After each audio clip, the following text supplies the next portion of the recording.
Okay, well, good evening, everyone, and welcome back to this lecture series on medieval Armenian poetry. This is the ninth in the series, and tonight we have a special lecture. We're going to talk about 15th century Armenian poet Mkrtich Naghash, a medieval poet for our times. And we've called him a poet for our times because his poetry has been reinvigorated, brought to life again by Johnhodiana and the Naghash Ensemble, who's going to be on tour for the first time across the US, and we'll mention more details in just a little bit. So, unlike some of the previous poets we've talked about, well, specifically the poet from last time, Konstantin Yerzhengatsi, about whom we know almost nothing about his life except what comes down in his poetry. By contrast, we actually have a lot of details about the life of Mkrtich Naghash. And this is thanks to the fact that there are colophons, both that he wrote, because he was himself also a scribe, and a fairly lengthy biographical colophon written by Asfadzadur Vartabed, who knew him personally, around 1450. So as you can see, that information covers kind of the bulk of his life, but he was still living at the time. And so the colophons don't cover all the information about his later life. What was really interesting to me when I started reading those colophons and reading about the life of Mkrtich Naghash is that, contrary to the fact that he's known today mostly for his poetry, by contrast, in the colophons, they hardly mention the poetry at all. He's known for other things he did. And so let's talk just a little bit about his life in general and the kind of things he was involved in before we look at his poetry per se. So first of all, we get a clue to the fact that Mkrtich was active in other spheres just by his second name. It's not a surname, it's a cognomen, kind of what he was known by, Naghash. So Naghash is from Arabic or Persian, Naqash, which means a painter, someone who paints. And we're going to look at some of his manuscript illuminations a little bit later in the lecture, just to see visually just how skillful of a painter he was.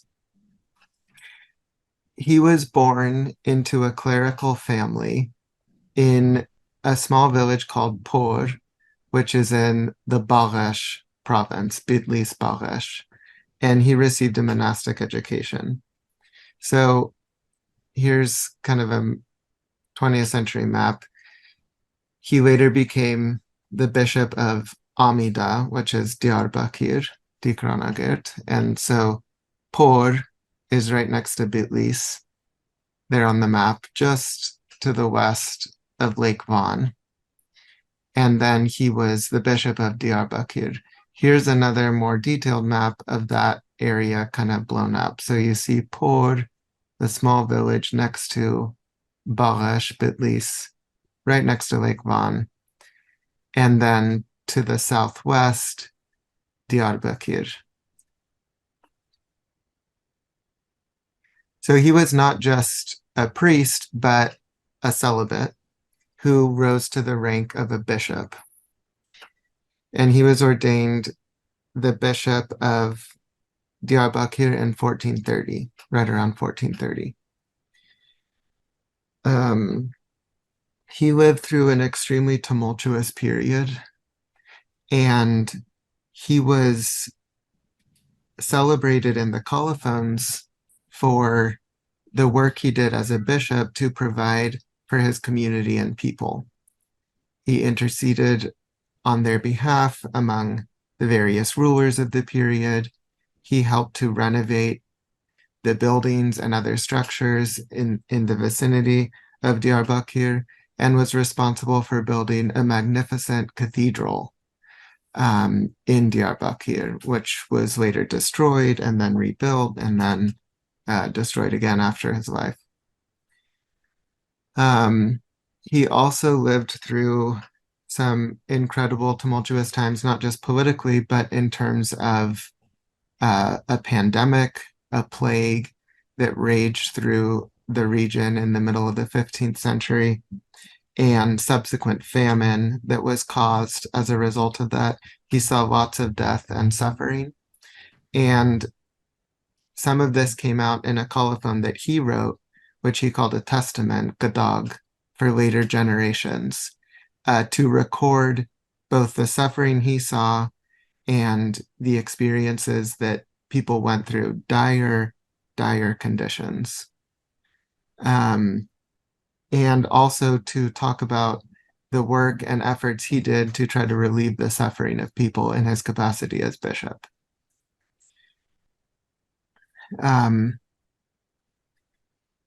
He also wrote, this also comes out in some of his poetry. So he has, one of the poems he's known for is a lament on the death of young children, which in some liturgical manuscripts is even included and mentioned to be sung or recited by a priest before performing the funeral of a young child who's passed away. And so we see both, the way in which his life and the circumstances he lived through also influence the poetry he wrote. So he was an influential and important bishop. He was also, the colophon talks about how he was extremely gifted intellectually. So not just great administratively, politically, in charge of his community, but also had all the intellectual gifts of a great Vartabed and monk. He received a monastic education from a very early age, and his biographer talks about how at the age of 15 he'd mastered all the different subjects. It was pretty common in that period for the leaders of monasteries to kind of discern in their young students whether someone was more fit to focus on music or to focus on the scribal arts or to focus on painting, like manuscript illumination or other things. Because obviously, as anyone know who's taught youth, you can kind of discern a student's skills or capabilities early on, and they would push them in that direction to develop those skills. Well, Mkrtich Naghash was skilled in everything. And so he was actually trained in all the various scribal arts, including painting and also writing and copying manuscripts.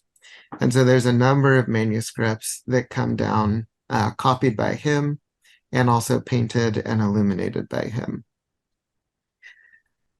This really nice study that's mentioned at the bottom and the picture of the book on the left of the screen, Mkrtich Naghash by Edvard Johnhodiana, published in 1965, includes all of his poetry and all the colophons he wrote and the biographical colophon about him.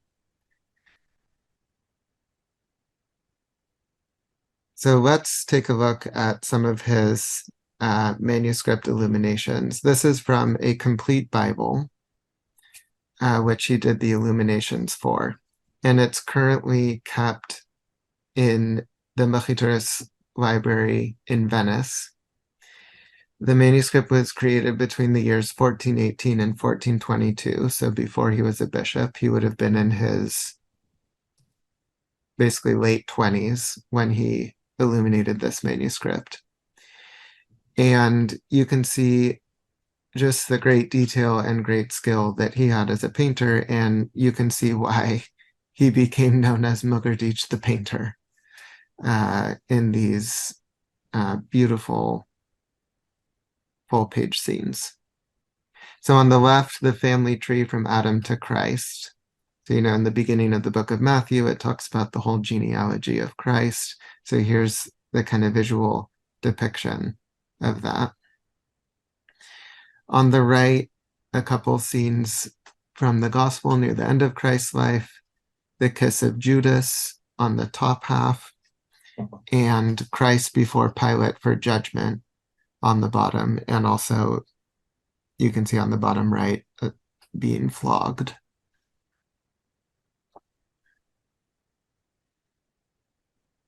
And a couple more from the same manuscript. On the left is the Nativity and Adoration of the Magi.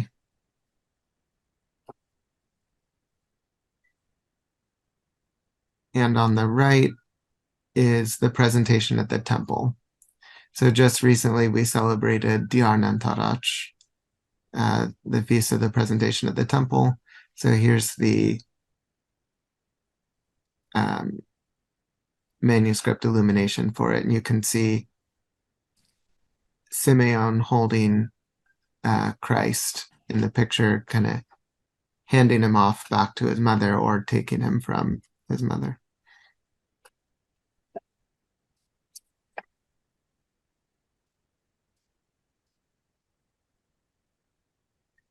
Okay, well, our focus, of course, tonight is on Mkrtich Naghash as a poet, going with the series. So we only actually have 16 poems by him. They're not too lengthy, but they're also not so short either. They've all, over the last decade plus, been set to music by Johnhodiana of the Knowledge Ensemble.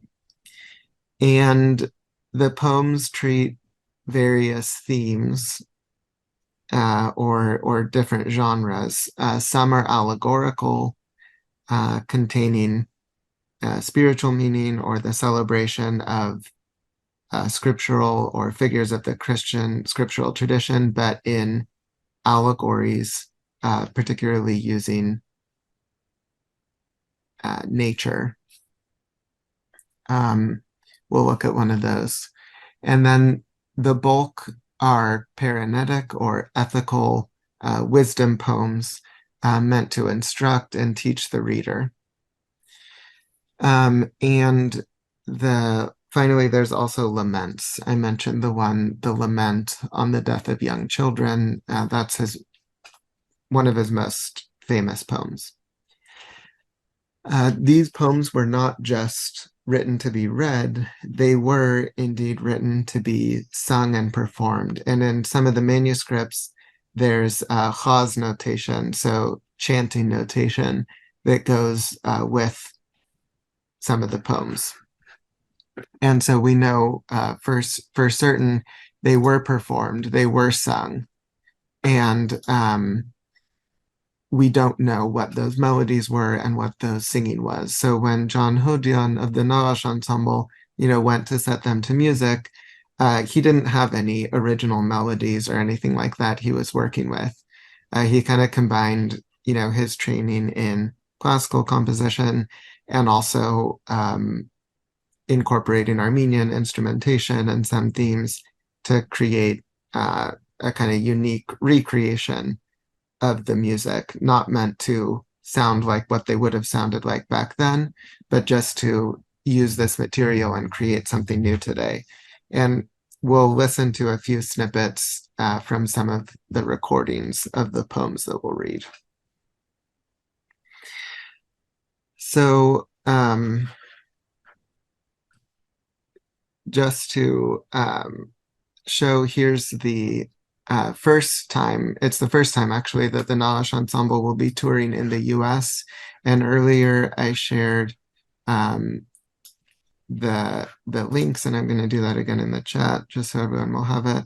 There's a 20% off promo code for those in New York for the concert at Carnegie Hall. And they'll be in a number of different cities starting March 2nd in LA. So here's the first poem we can look at. This is one of the allegorical pieces. So this is Dar I temes markareitzen, Yev Christos, Yev Lusavorchin. So ode representing the prophets and Christ and the Illuminator. So the title itself kind of gives away what the poem's going to be about. Just like last week we mentioned, Konstantin Yerzhangadze introduced the theme of the rose and the nightingale, which is so popular in Persian and Arabic poetry as an allegory of divine love. Konstantin Yerzhangadze wrote such a poem in Armenian, and then when he was disappointed that his audience didn't seem to get it and they just thought it was about a rose and a nightingale, he wrote another poem explaining and kind of giving a commentary to unpack the meaning. Well, this poem by Mkrtich Naghash, the first half paints the picture using flowers, and then the second half kind of gives the explanation.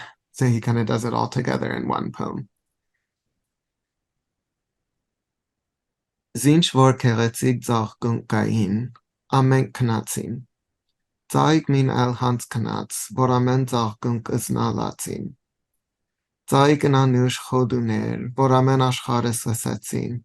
U amen ashcharatz zag gunk, hein zagi serentimetzin. Whatever beautiful flowers there were, all have gone. Another flower went in such a way that all the flowers lamented it. The flower had a sweet fragrance, which all the land discerned, and flowers from all lands hastened to the love of that flower.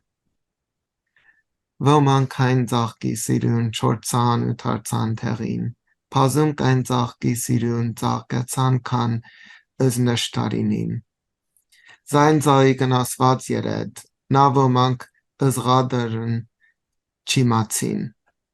Zaigen ov yered ear. Zurin Shadok Ivar Menatzin.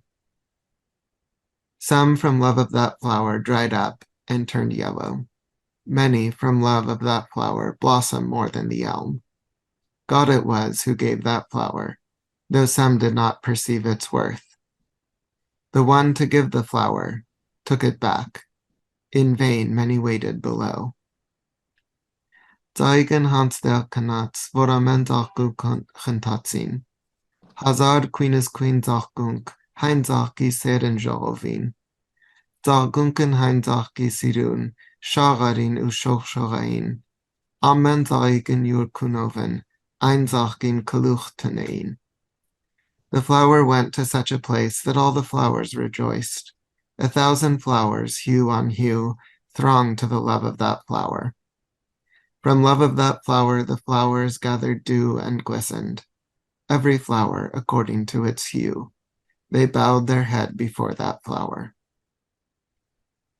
Zeig mi Norris Patzvav, ein Kunoven, ein Zachgi Delin. Zeigen Christos Bahe, sein Zeigen Ihodes Chachin. Zagunk Mar Kareknein, Nahabed Gev Surp Karachin. Zeigen Vor Hetnotzin, ein Hisusner, Hormiadzin. A new flower opened in that flower's place and with its hue. Christ, keep the flower at the foot of the cross. The flowers were the prophets, patriarchs, and first saints. The flower which came after them was Jesus, only begotten of the Father. Zeigen mi Norris Patzvav, nuin kunoven, hein zachgi derin. Zeigen me lusa vorichen, sharavich surp tateosin.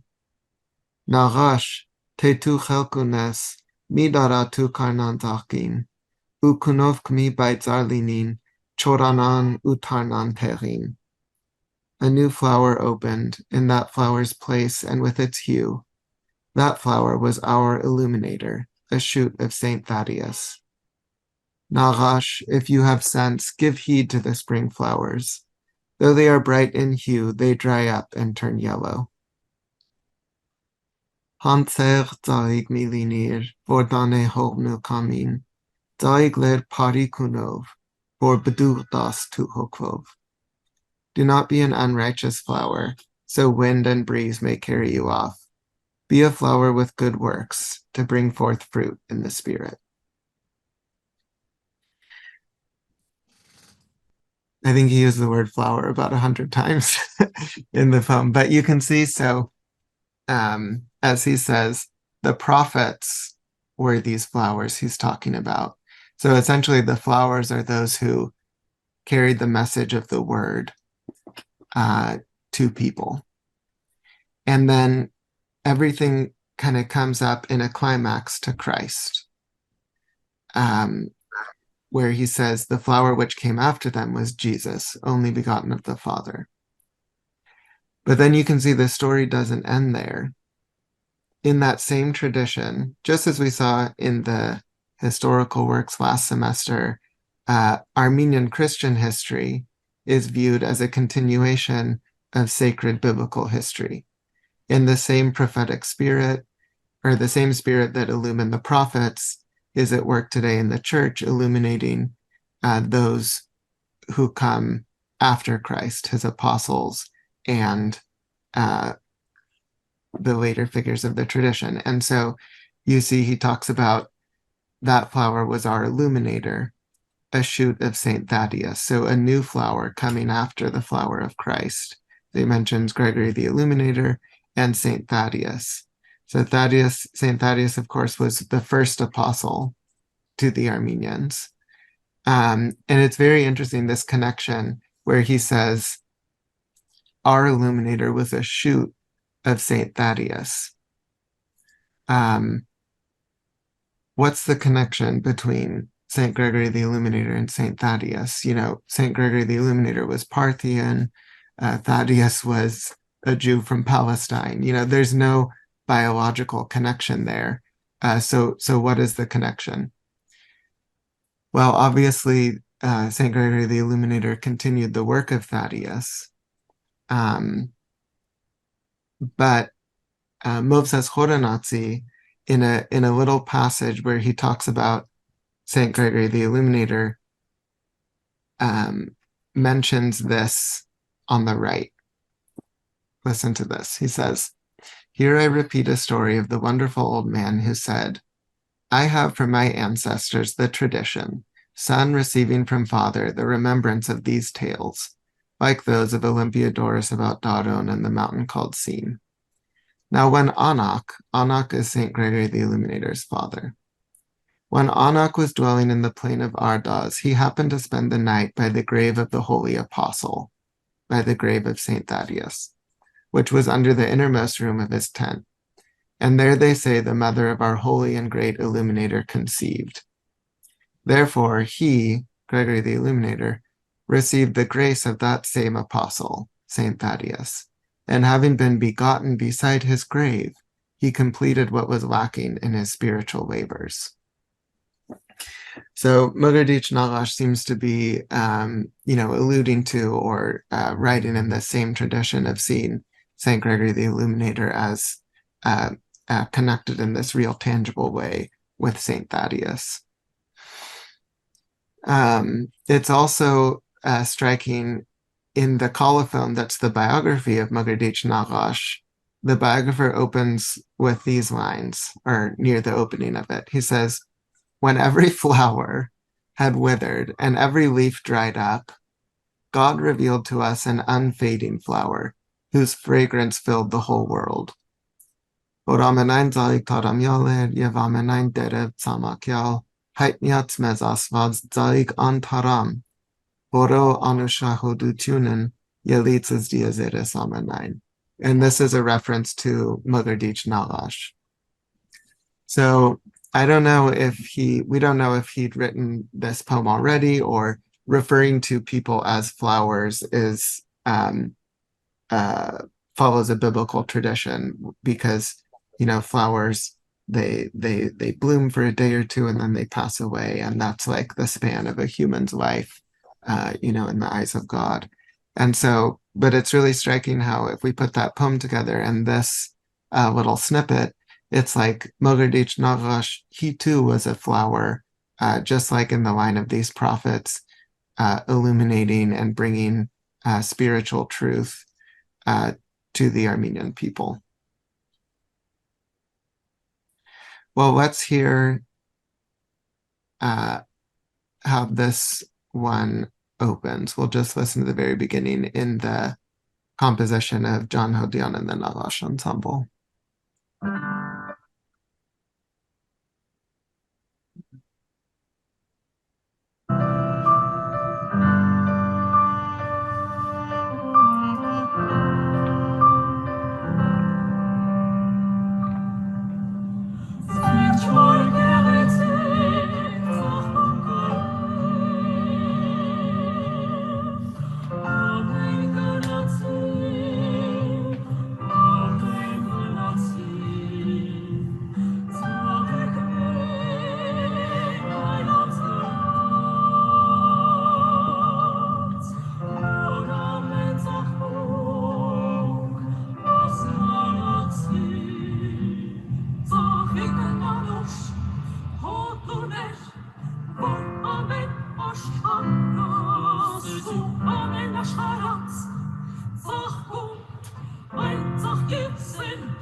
Okay, we're not going to listen to the whole thing, but just to give kind of a taste of the music. Let's look at another one. So this poem, Dar Vasen Gharibi Asatyal, Ode on a Gharib. So who has heard this term Gharib before? So it's also from Arabic and used in Persian as well. Gharb in Arabic essentially means stranger or foreigner. In Armenian, it has that sense, and it also carries on the meaning of also like a displaced person. Exile is often used, but not necessarily someone who was exiled or banished, but someone who's forced to leave home for whatever reason. It could be because of invasions and having to leave somewhere else.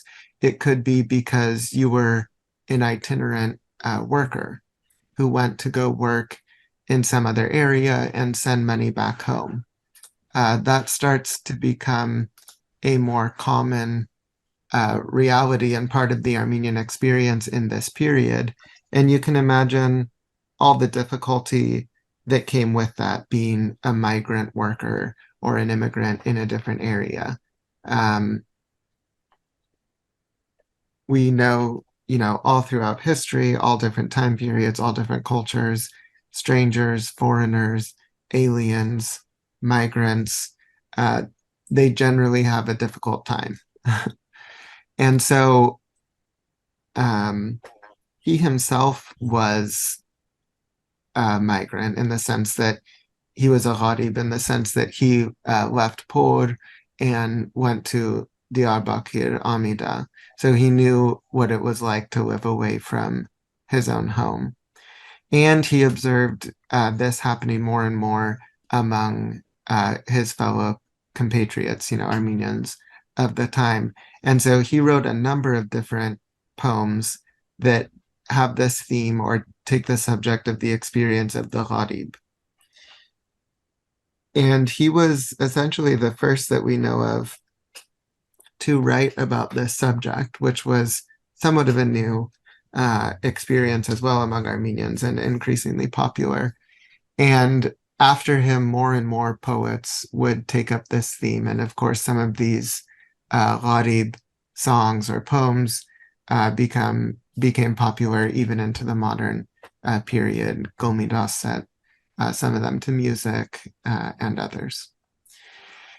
But he's kind of at the beginning of this tradition.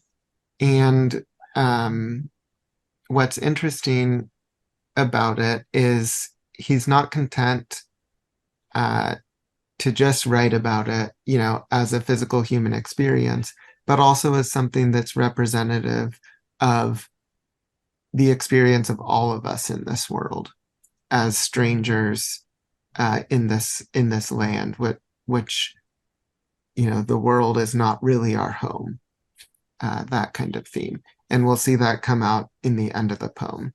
So while it is about the experience of people in his time, it also has universal significance and applicability as relating to the experience of all of us human beings as strangers and somehow out of place in this world, which is not our true home. Hoki miaser gharib, teche im sirdes garuni, gharibni hodar yergir, kem khis tijar gulini. Notice the use of g and gu in this poem in Middle Armenian, which we pointed out one of the features. Zinch haven yeramani zad moloradzi der chi hankchi. Ein chap yererun gana minchur deren hasani. Gharib, certaner mi ganar, eis tijar oreres gansni. Amen gharib idun tartsav, mi manar tekez chilini.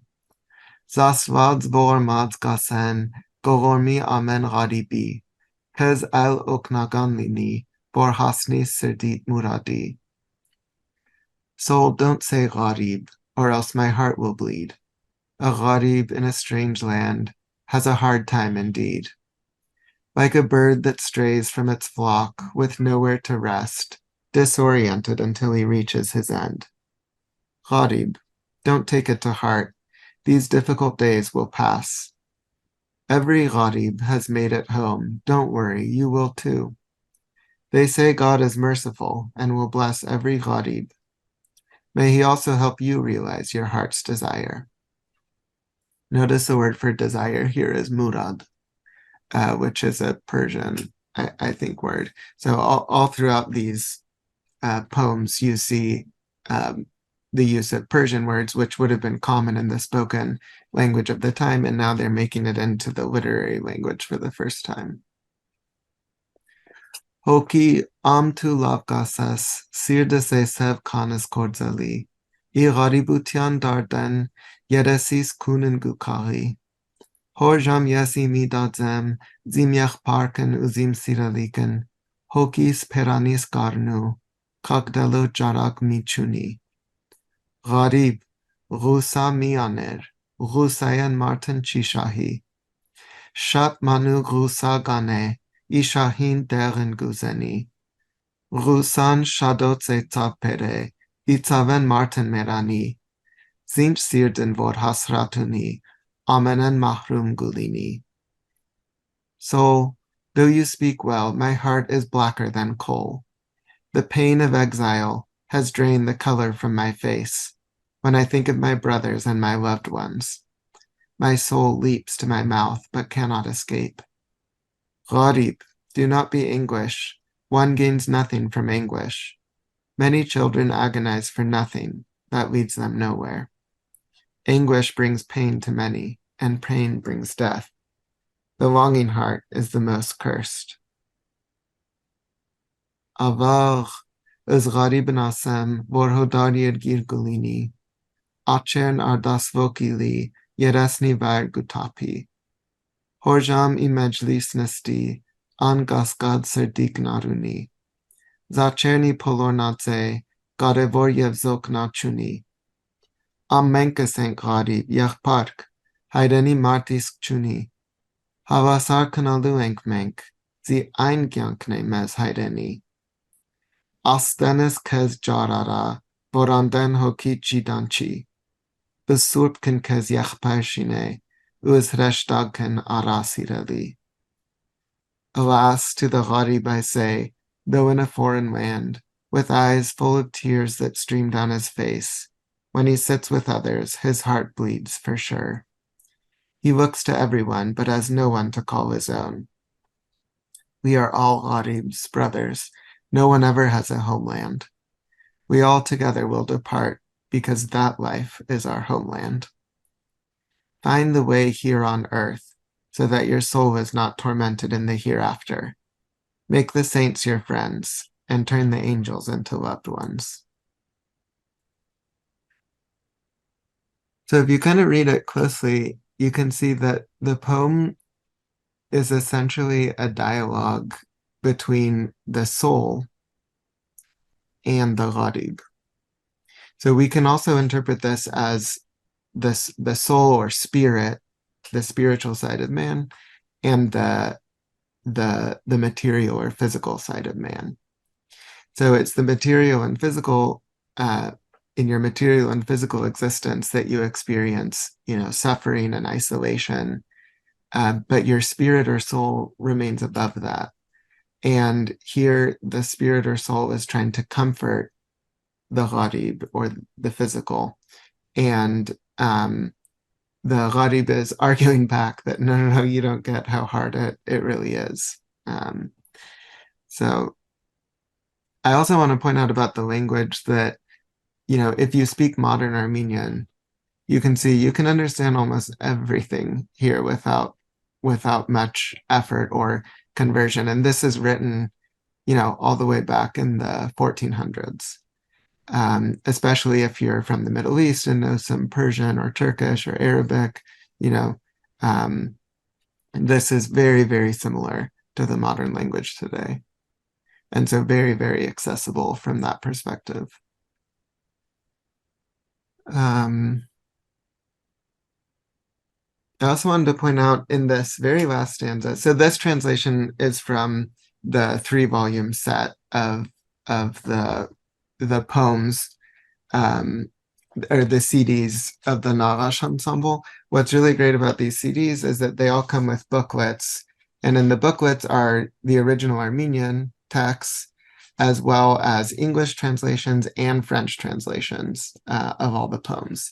And the translations were done by scholars, and they're really well done. But this one line I really had issue with at the end of this poem, the one that's highlighted, and I changed it because I think the translators misinterpreted it, and it makes a totally misleading message at the end of the poem. It actually says the exact opposite of what he's trying to say. So in the original translation, so he's coming back and saying, we're all gharibs, we're all strangers. No one ever has a homeland. In their translation, it says, we are bound together because this life is our homeland.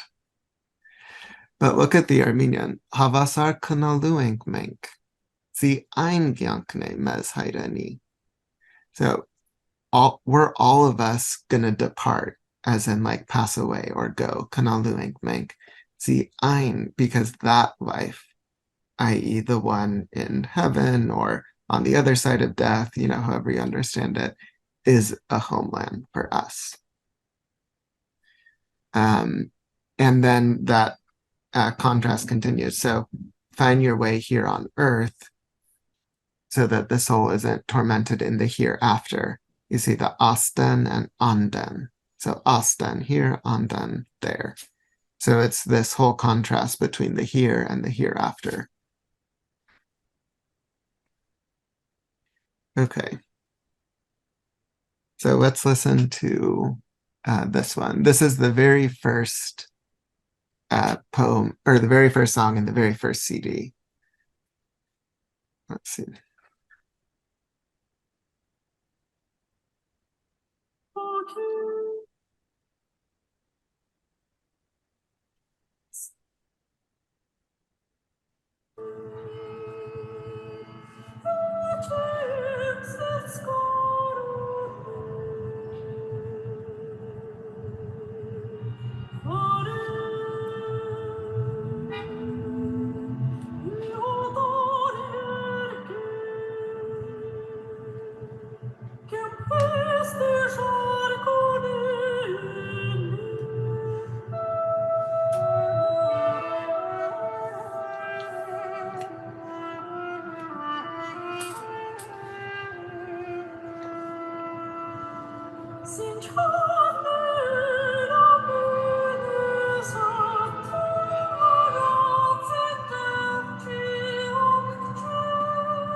Okay, so her voice is very impressive and stunning in that song.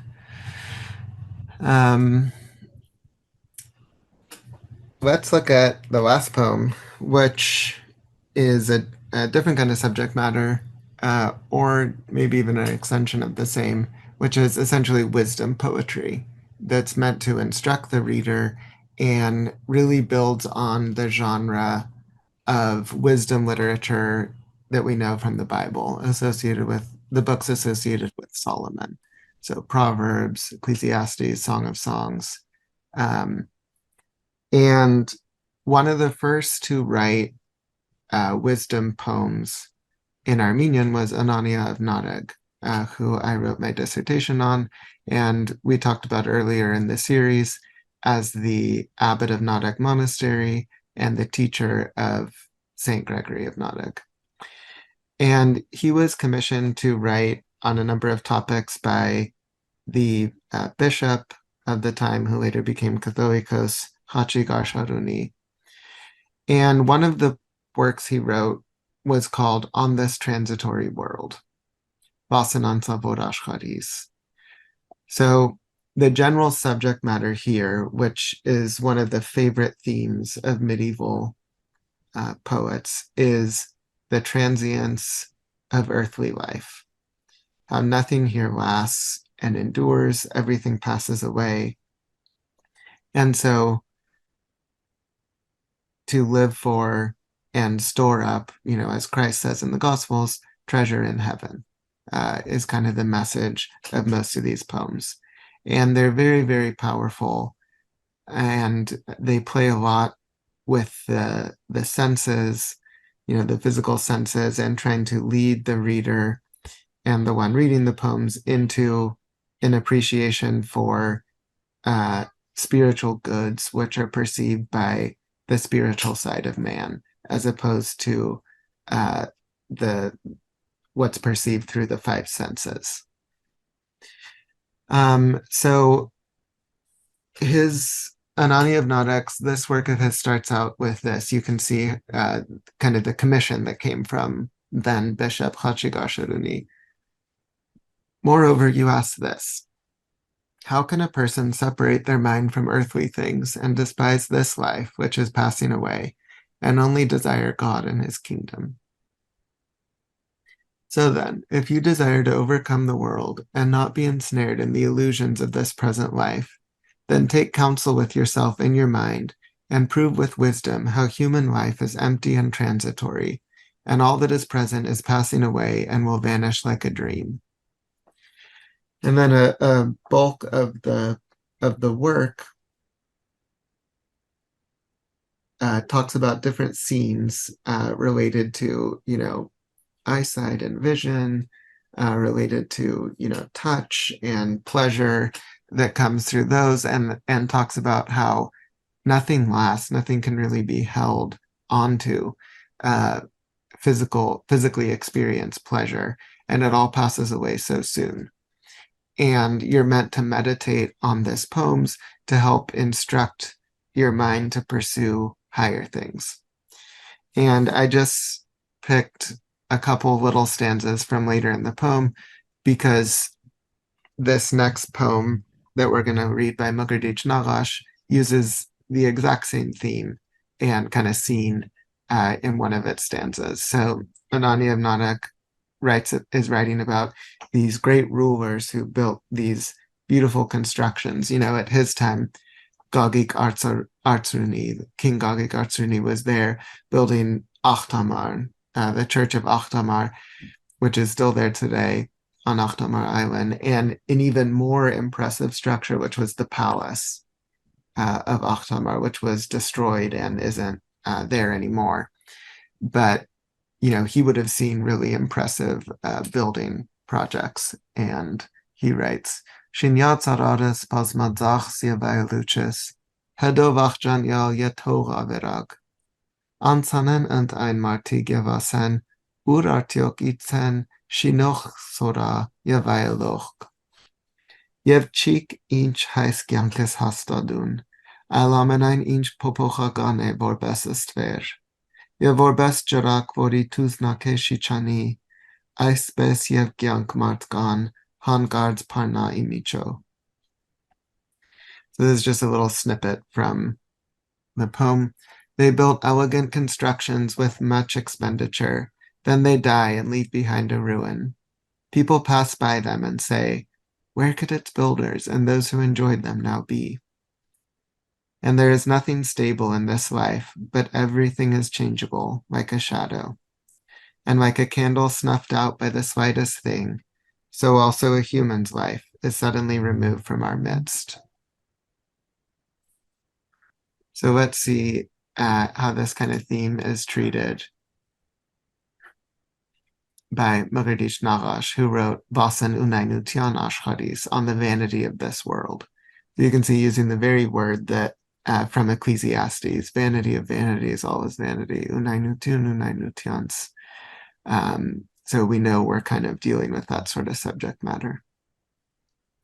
Yeraze usud yachbark, ashcharis panerni leman, uren takavork ishchank, baronaik yev sultanu khan.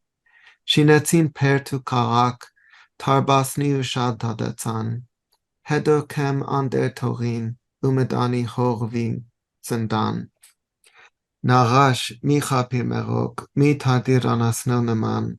Mi kirk ashcharis adzer, mi garzer tekez dimenan. Shudov kez chantir gukan, uchotzin es hokit mafvan. Hokit pajani iken, umena marminet izendan.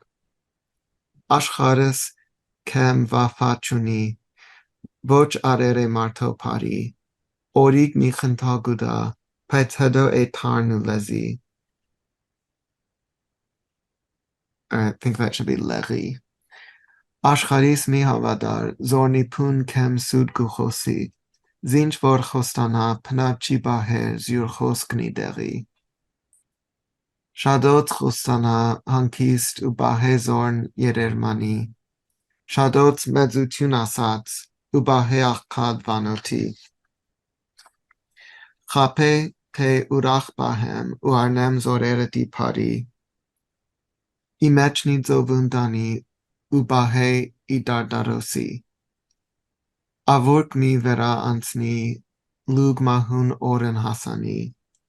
Arevun tadar kane, yavarne vohor mulali.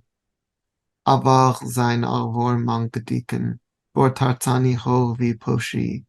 Yurian shamanagan ansav, zeraz matan kisheri. Yerb zait kideir, keri, vorko sereti suk di pochi. Zashcharis tu misirer, aravel kanes gar naveli. Mali hasrat milinir, medzutun kes chibidi. Unis geragur, hanterz, avelin kes savgulini. Vormeli Naghash, tu chana ukorde pari. Bezko chradin tulese, voralotsi korzansani. Kideir te lohoteir, na merat ketten gudani. Ihokas ashcharis tadis, shah chunis, kanzenen aveli. Very nice poem. So, all the things of this world, brothers, are a dream and a lie. Where are the kings, princes, barons, sultans, and khans? They built fortresses, cities, and palaces, and enjoyed high esteem. Then indeed they left those lordless, and entered earth and the prison. Naghash, do not be deceived by sin.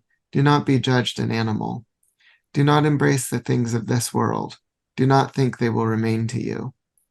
Soon they will come demanding you, and will wound your soul with death. Your soul will be separated from you, and your body will remain in prison. There is no certainty for sure in this world, nor does it keep faith with man. One day it allows him rejoicing, but it is acrid and bitter for him thereafter. Do not believe in this world. It lies ever. It never keeps what it promises.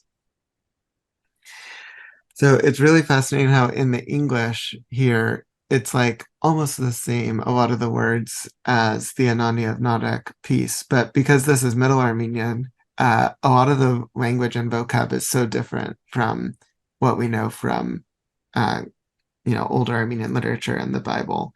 this Ashharis Kamva Fachuni Vocharere Martopari, because it's borrowing words from Persian and other languages.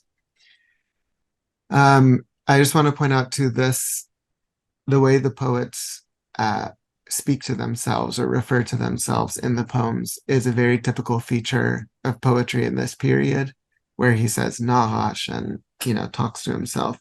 It's almost like putting themselves into the poem or signing their own name in the poem. And both Persian and Turkish poets of the period do the same thing. To many it promises peace and keeps them always in vacillation. To many it said greatness and kept them poor and hungry. It lies. I will keep you happy and make good your days, and takes them into the midst of the sea and keeps them in Tartarus.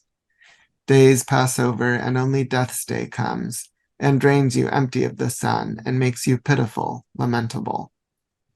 Alas for those fine children who turned into earth and dust. Their time passed like a dream of the dark night. When you knew, O captive, that your love would turn to grief, might you love this world no more than you can. Do not long for possessions. You have no need of greatness. You have food and clothing. Any more would bring you pain. O miserable Naghash, strive to do good. Listen to your own counsel, that it pass into others' deeds. You knew you were a raft, and the river of sins bore you. You were judged with the cares of the world, and have no gain therefrom, save harm. I forgot to say that this was translated by James Russell. A really nice translation. He's so good at translating poetry.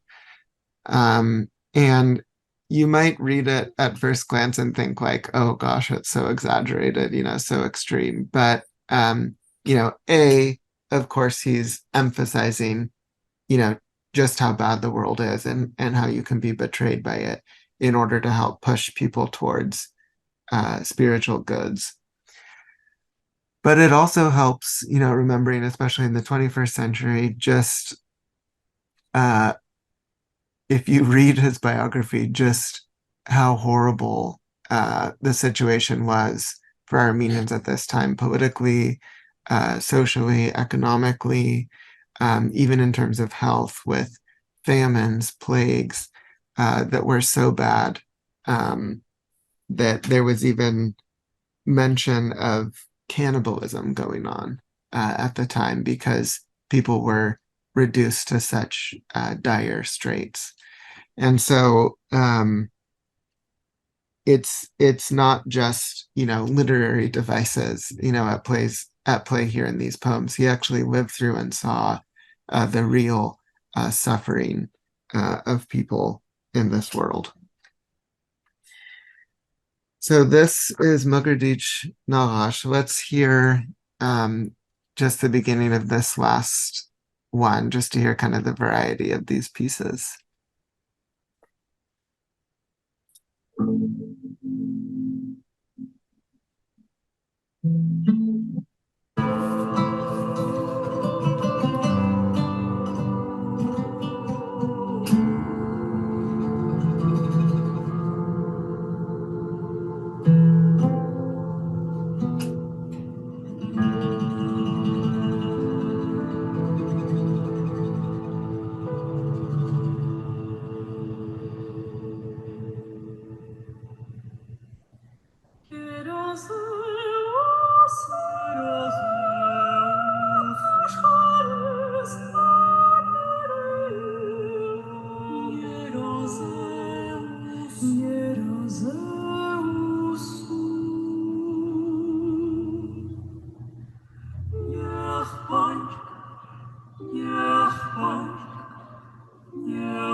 Okay, so just once again, the upcoming concert here, the details here, and hope to see some of you there who are in the New York area, and hope the rest of you will get a chance to see this. It's exciting to see, you know, a medieval poet, a poet from our tradition, whose works are being celebrated and just recreated in a new context and brought to life. You know, we have so many works and great talents, and I'm sure, you know, most of us had never even heard of Mkrtich Naghash, maybe until recently.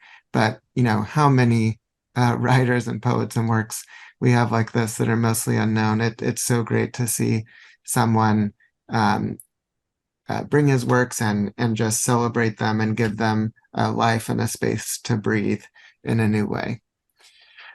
Okay, thank you everyone for your attention, and we have time to take some questions or just hear some comments or feedback.